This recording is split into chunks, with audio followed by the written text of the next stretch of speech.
जुड़े लोग से लोग, वोट से वोट बने, तब लोकतंत्र का सिस्टम।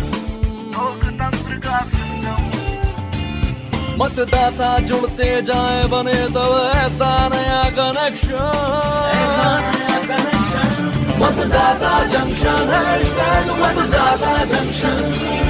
मतदाता जंक्शन, हैशटैग मतदाता जंक्शन। नमस्कार और जय हिंद दोस्तों, आपके अपने कार्यक्रम मतदाता जंक्शन को लेकर हाजिर हैं हम दोनों, मैं भारत और मैं भारती। हम जानते हैं कि आप सभी को इस कार्यक्रम का बेसब्री से इंतजार रहता है। और हो भी क्यों ना, आखिरकार इसी से हमारे श्रोता भी तो हमसे सीधे जुड़ते हैं। हाँ भारत, तुमने बिल्कुल सही कहा। इसलिए तो विभिन्न प्रांतों में रहने वाले भारतवासी भी मतदाता जंक्शन में बढ़ चढ़कर हिस्सा ले रहे हैं। अच्छा भारती, अब बताओ हमारे मतदाता जंक्शन के पिटारे में आज क्या क्या है? आज हम बात करेंगे मतदाताओं की कुछ प्रेरक कहानियों की। ऐसे लोगों के बारे में जानेंगे जो वोट के हीरो हैं, जिनकी वजह से हमारा लोकतंत्र महक रहा है। लोकतंत्र की पहली ताकत है हमारा मतदान। जिम्मेदार यहाँ हर नागरिक की यही तो है पहचान।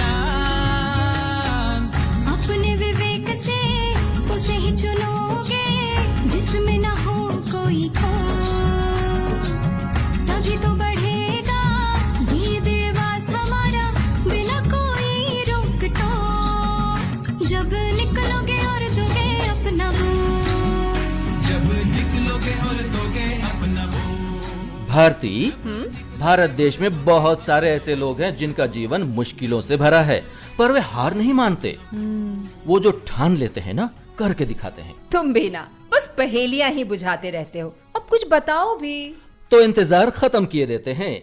वो देखिए, चुनावी चाचा चले आ रहे हैं। अरे आ गया। चाचा नमस्ते। नमस्ते बच्चों, नमस्ते। आज चुनावी चाचा हमें मतदान के साइलेंट हीरोज के बारे में बताने वाले हैं। क्यों चाचा? हाँ भाई, कुछ सुनाऊंगा और कुछ काम भी दूंगा तुम दोनों को। ये अंजार तालुका के रतनाल गांव के दिव्यांग व्यक्ति धान भाई अहीर की कहानी है।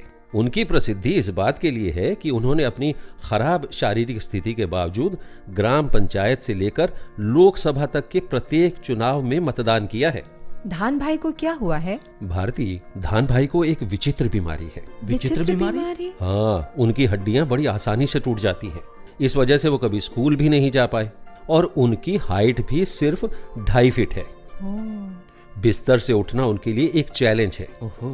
पर फिर भी जब धानजी भाई 18 के हो गए तो परिवार के सहयोग से उन्होंने अपना मतदाता कार्ड बनवाया। तो जब वो उठ नहीं पाते थे तो वो मतदान केंद्र तक कैसे गए? अरे, वो बेबी कार्ट में लेटकर मतदान केंद्र पहुंचे। अब वे तो उठ नहीं सकते थे, तो फिर बेबी कार्ड को कुछ ऊपर उठाया गया ताकि वो अपना मत डालने के लिए ईवीएम मेज तक पहुंच सके।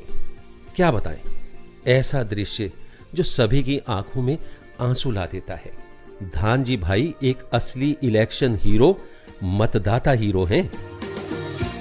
सच है, धानजी भाई का लोकतंत्र में विश्वास और मतदान करने का संकल्प हम सभी को प्रेरित करता है।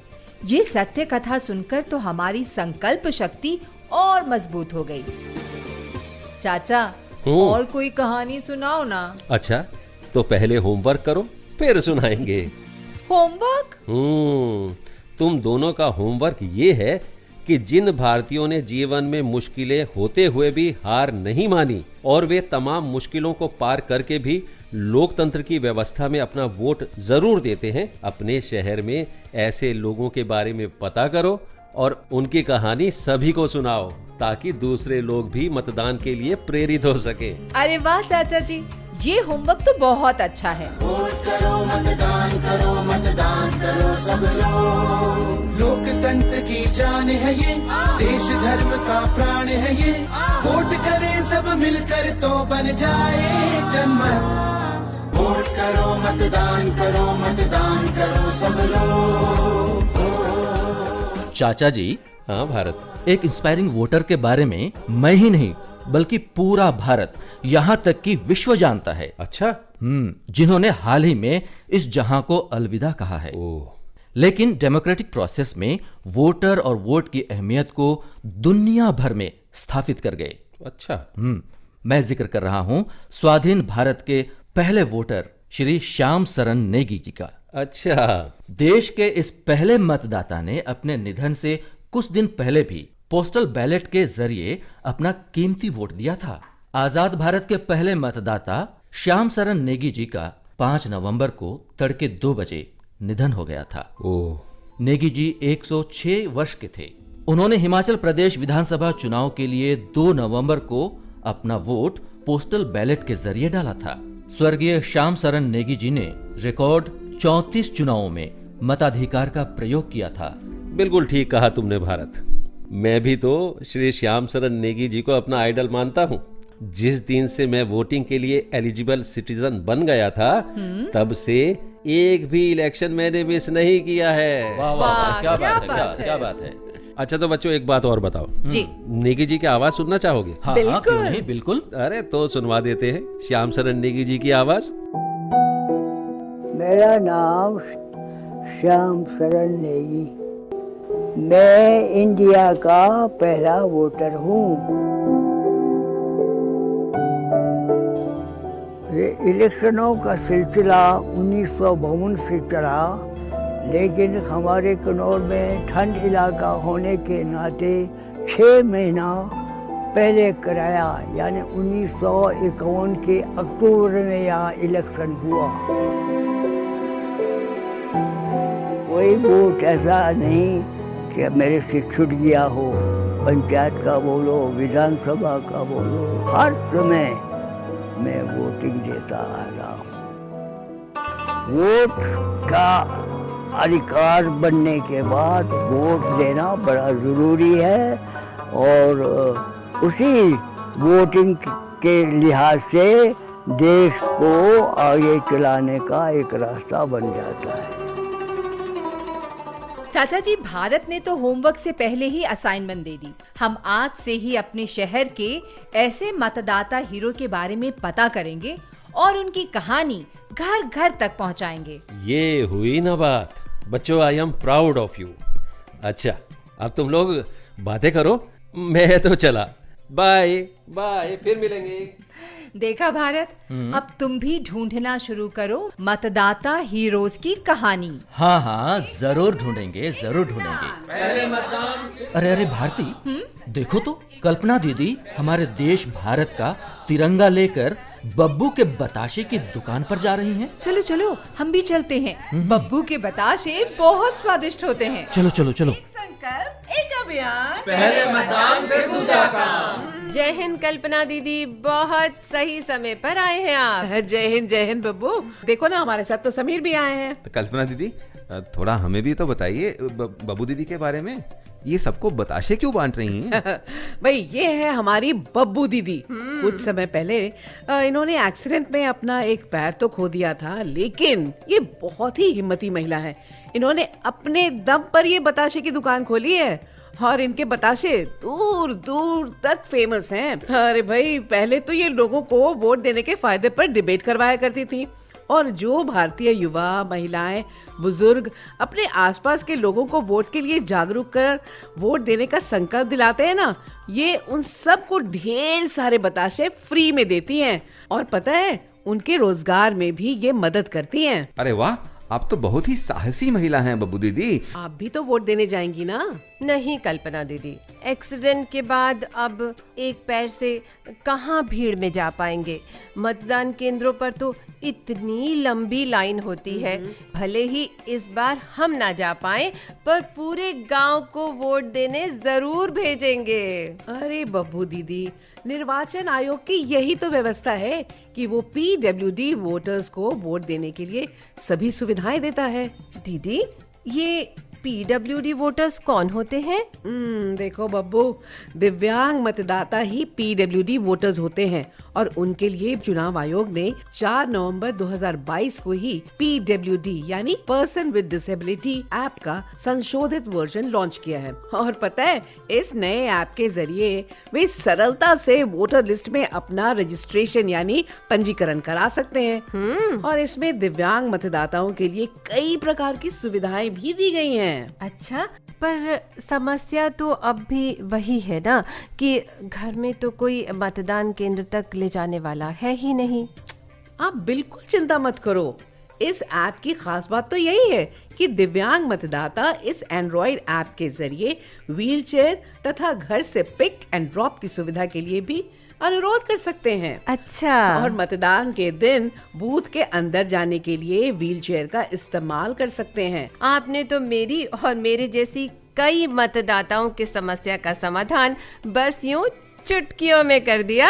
अरे हम नहीं दीदी, भारत का निर्वाचन आयोग सभी नागरिक मतदाताओं का ध्यान रखता है ताकि ज्यादा से ज्यादा लोग सुविधा को अवेल कर सकें। सच कहा दीदी। अब लो दीदी, कम से कम एक बताशा मेरे हाथ से खा लो। ये लो, जल्दी से मुंह खोलो, मुंह खोलो। वाह, मजा आ गया। हाँ, बताशा तो दीदी बहुत अच्छा है। बब्बू, मजा आ गया भाई। अब तो लगता है मैं रोज यहाँ आऊँ बताशे खाने के लिए।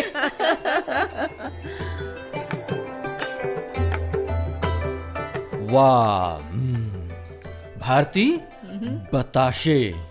इनको बताशे खाता देखकर तो मेरे मुंह में भी मिठास घुल गई। वाह वाह वाह।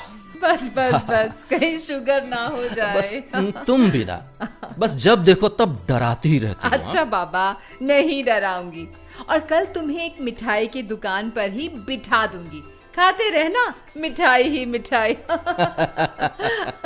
भारती, हमारे एक श्रोता ने अपने कुछ विचार भी भेजे हैं। तो आइए ना, सुनते हैं उनके विचार। नमस्कार, पाटन गुजरात से मैं Kinna Chadokia, incharge principal Seth M N law college. दोस्तों, हम सबको अपने देश के लोकतंत्र को मजबूत करने के लिए चुनाव प्रक्रिया में भागीदारी करनी ही पड़ेगी, क्योंकि लोकतंत्र के उत्सव का मजा तब भी है जब हर कोई इसमें भागीदारी करे। जहाँ उत्सव होता है ना, वहाँ जन समुदाय का होना अपेक्षित है। जीवन के हर क्षेत्र में कभी कभी हमें चुनने का मौका नहीं मिलता। हम सौभाग्यशाली है कि जिसको चुनाव करने का अवसर मिलता है। इसीलिए दिल की सुनकर देश की उन्नति के लिए सही व्यक्ति का चुनाव कर मतदान अवश्य करें। और इस उत्सव में हमें अधिकृत होकर बड़ी उमंग से भाग लेना चाहिए। दोस्तों, हमारा मत है ना, वो हमारी पहचान है। जय हिंद। इनके विचार सुनकर तो हम सभी को प्रेरणा मिली है। अरे अरे भाई, देखो तो बातों बातों में पता ही नहीं चला और कार्यक्रम का समय भी पूरा होने वाला है। कहीं ऐसा ना हो कि आज का सवाल जवाब ही रह जाए। अरे ऐसे कैसे सवाल जवाब छोड़ देंगे? अरे भाई, ये तो पुरस्कार की बात है। पिछले एपिसोड में हमने आपसे जो सवाल पूछा था वो था, मतदाता के रूप में पहली बार पंजीकरण करते समय किस फॉर्म का उपयोग किया जाता है? और इसका सही उत्तर है फॉर्म 6 यानी फॉर्म 6। हमारे पास बहुत सारे सही जवाब आए हैं और लॉटरी के माध्यम से चुने गए विजेता हैं राहुल कश्यप, गांव शाठली, डाकघर और तहसील जुनगा, शिमला, हिमाचल प्रदेश। आपको बहुत बहुत बधाई। आपका पुरस्कार बहुत जल्द आपके दिए गए पते पर आपको मिल जाएगा। और अब सुनिए इस एपिसोड यानी एपिसोड 10 का सवाल।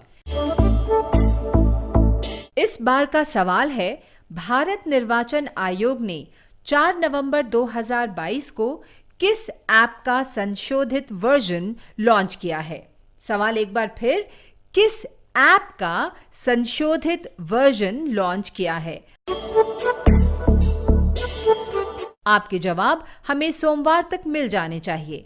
जवाब भेजने के लिए आप हमारा व्हाट्सएप नंबर नोट करें 9999031950। अब हम दोनों आपसे अगले हफ्ते मिलेंगे।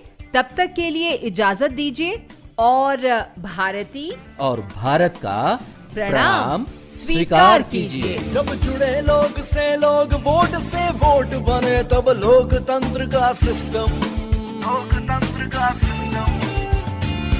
मतदाता जंक्शन, मतदाता जंक्शन।